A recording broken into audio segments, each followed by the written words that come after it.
و سامعین حضرات، السلام علیکم ورحمۃ اللہ تعالی وبرکاتہ۔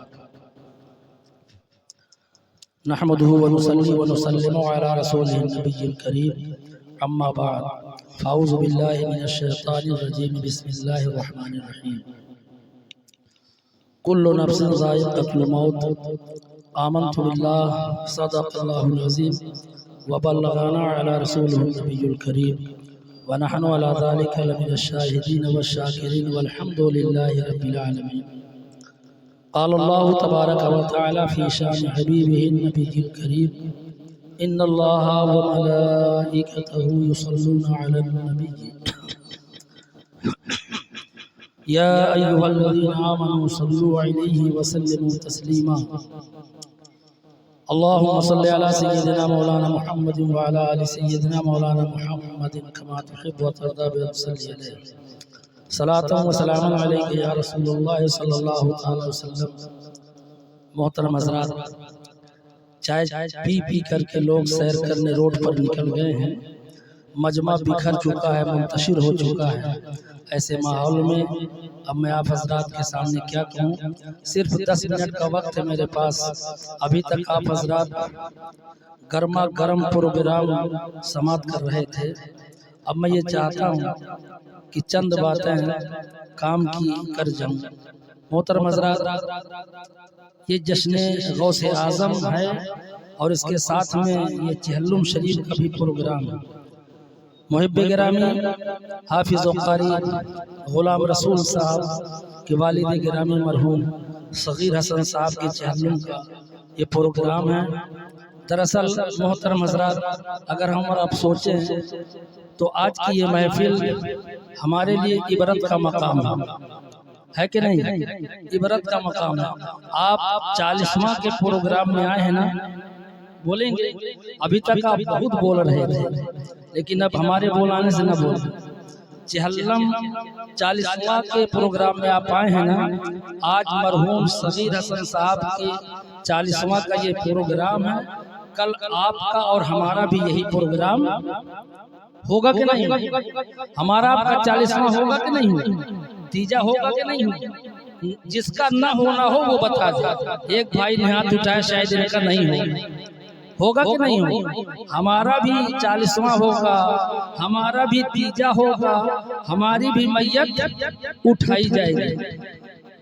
اور یہ پروگرام 40واں کا ہے، اس لیے ہمارے لیے عبرت کا مقام ہے۔ ہم بھی سوچیں کہ ایک دن ہمیں بھی اس دنیا سے چلا جائے۔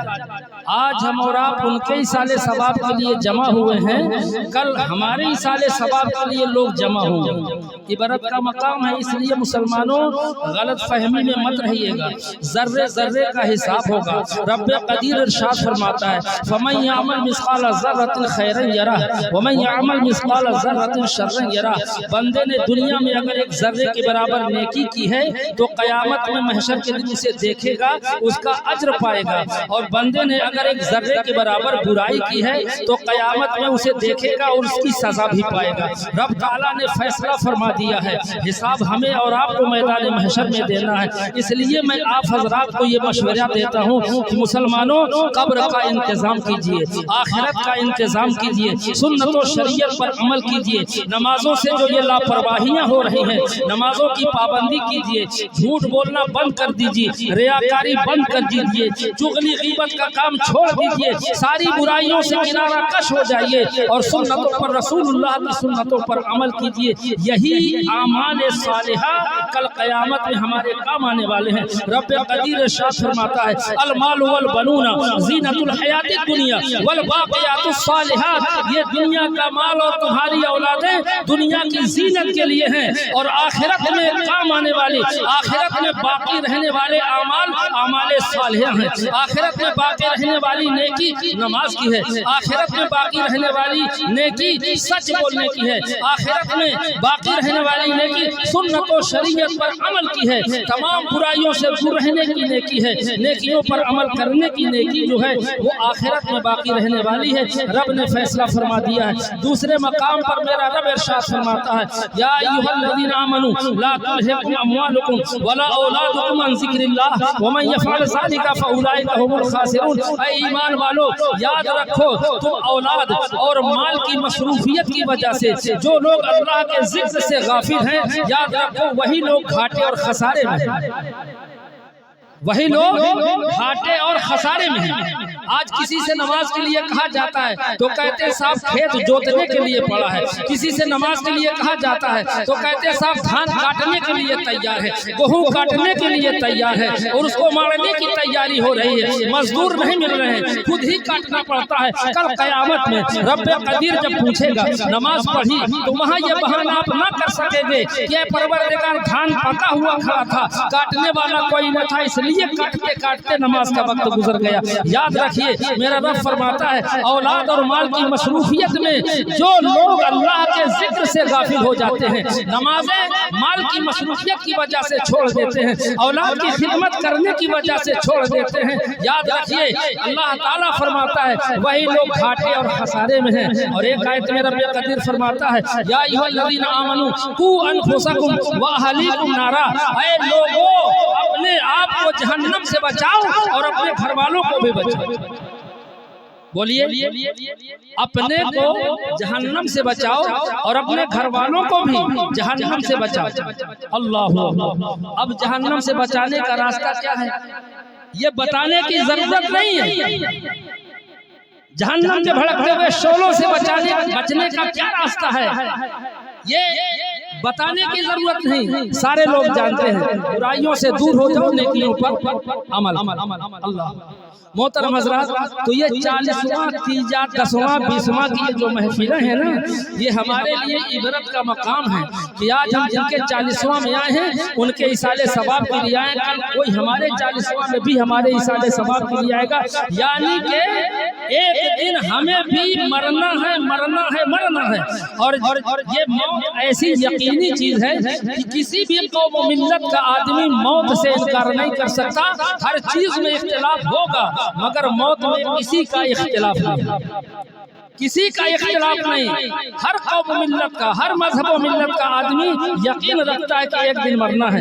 فرق یہ ہے کہ مسلمان مرنے کے بعد جو حالات قبر کے ہوں گے ان پر بھی یقین رکھتا ہے اور دوسرے لوگ یقین رکھتے ہوں نہ رکھتے ہوں۔ تو جس طرح سے ہمیں مرنے پر یقین ہے وہی یقین ہمیں مر جانے کے بعد قبر کے حالات پر ہونا چاہیے۔ میرے آقا رحمت عالم صلی اللہ علیہ وسلم ارشاد فرماتے ہیں قبر میں سوالات کیے جائیں گے، اس پر یقین ہے کہ نہیں؟ ہوں گے کہ نہیں ہوں گے؟ تو جب سوالات ہوں گے تو صحیح جواب کون دے سکے گا؟ جو ایمان پر جائے، جس کا خاتمہ ایمان پر ہوگا۔ صحیح جواب وہ دے گا جو 5 وقتہ نمازیں پڑھے گا، صحیح وقت وہ دے گا، صحیح جواب وہ دے گا جو 1 ماہ کے روزے رکھے گا، احکام شرعیہ پر جس کا مکمل عمل ہوگا، شریعت پر جس کا مکمل عمل ہوگا، وہی قبر میں صحیح سوالات کے جواب دے سکے گا۔ اور جو دنیا سے یوں ہی چلا گیا، سنت و شریعت سے دور رہا، نمازوں سے دور رہا، برائیوں پر عمل کرتا رہا، برائیوں میں گناہوں کے دلدل میں پھنسا رہا، ڈوبا رہا، یاد رکھیے گا کل قبر کے اندھیری کوٹھری میں ہاں لا ادری کے سوا وہ کچھ نہ کہہ سکے گا۔ بس میں حضرات اس اسٹیج سے یہی آپ حضرات کو پیغام دینا چاہتا ہوں کہ ایک دن ہمیں اور آپ کو مرنا ہے، اور اس بات کا ثبوت آج کا یہ پروگرام ہے، اس بات کی دلیل آج کا یہ پروگرام ہے کہ 40واں کی اس محفل سے میں آپ حضرات کو یہ پیغام دینا چاہتا ہوں کہ لوگوں آقا کریم علیہ الصلوۃ والتسلیم کی تعلیمات کو اپنائیے، رسول اللہ صلی اللہ تعالی وسلم کی سنت کو اپنائیے۔ میرے آقا ارشاد فرماتے ہیں کہ جس نے میری ایک ایسی سنت کو زندہ کیا جو دنیا سے مٹ چکی تھی، جس سنت کو لوگ بھول چکے تھے، جو بھولی جا چکی تھی دنیا میں، اگر میری کسی ایسی سنت پر کوئی عمل کرے گا تو رب قدیر اسے 100 شہیدوں کا ثواب عطا فرمائے گا، 100 شہیدوں کا ثواب عطا فرمائے گا۔ اور وہ لوگ جو امر بالمعروف و نہی عن المنکر کرتے ہیں، میرے آقا فرماتے ہیں 40 حدیثیں اس مقصد سے جو شخص یاد کر کے امت تک پہنچا دے گا، قوم تک پہنچا دے گا، اس مقصد سے کہ لوگ ان حدیثوں پر عمل کریں، اس محبت کے ساتھ اگر کوئی 40 حدیثیں یاد کر کے میری اور میری امت تک پہنچا دے گا، رب قدیر کل قیامت میں اسے فقیہ بنا کر فقیہ کے ساتھ اٹھائے گا۔ سبحان اللہ، ایک عالم دین کی حیثیت عطا فرمائے گا، فقہائے کرام کی حیثیت عطا فرمائے گا۔ مسلمانوں ان چیزوں کو دل میں رکھو۔ نعت شریف پڑھی جاتی ہے، آپ زور زور سے سبحان اللہ کہہ دیتے ہیں، یا رسول اللہ کہہ دیتے ہیں، گھر جاتے ہیں فجر گول ہو جاتی ہے، عشاء پڑھ کے آئے ہی نہیں، محترم حضرات صرف الحمدللہ سبحان اللہ یا رسول اللہ جلسے میں کہنے سے کام چلنے والا نہیں ہے۔ جس طرح سے آپ نے جلسے میں محبت کے ساتھ یا رسول اللہ کہا ہے، اسی طرح سے نماز پڑھنے کے بعد مسجد میں بھی یا رسول اللہ کہا، اسی طرح سے مسجدوں کو بھی آباد کرو، اسی جگہ اسی طرح سے نمازوں کو بھی آباد کرو، اور مکمل دین اپنائیے، مکمل شریعت پر عمل کیجئے۔ رسول اللہ سے سچی محبت کا دعویٰ اگر ہے تو سنتوں پر عمل کیجئے۔ آقا کریم علیہ السلام و تسلیم سے اگر آپ کو ذرہ برابر بھی محبت ہے تو آقا کی سنتیں سجا دیجئے، رسول اللہ کی تعلیمات کو عام کیجئے۔ جس مسلمان کو دیکھیے کہ نماز نہیں پڑھ رہا اسے نماز کی تعلیم دیجئے، جس مسلمان کو دیکھیے کہ گناہوں میں ملوث ہو رہا ہے آپ کا دینی فرض ہے کہ اس مسلمان کو برائیوں سے روکیے اور نیکیوں کی دعوت دیجئے۔ یہی اصل کام ہے، یہی دین ہے اور یہی دینداری ہے۔ یہی مسلمان دیندار ہے اور یہی اس کی دینداری ہے کہ خود عمل کرے اور دوسرے مسلمانوں کو گناہوں کے دلدل سے نکالے، نیکیوں کی راہ پر لا کر کے کھڑا کر دے۔ میرے آقا فرماتے ہیں امر بالمعروف ونہی عن المنکر پر جس کا عمل ہوگا، جو لوگوں کو نیکیوں کی دعوت دے گا، برائیوں سے روکے گا، کل قیامت میں اللہ تعالیٰ جنت میں اسے ایسا محل عطا فرمائے گا جس کے 300 دروازے ہوں گے، ہر دروازے پر اس کی خدمت کے لیے ایک حور کھڑی ہوگی۔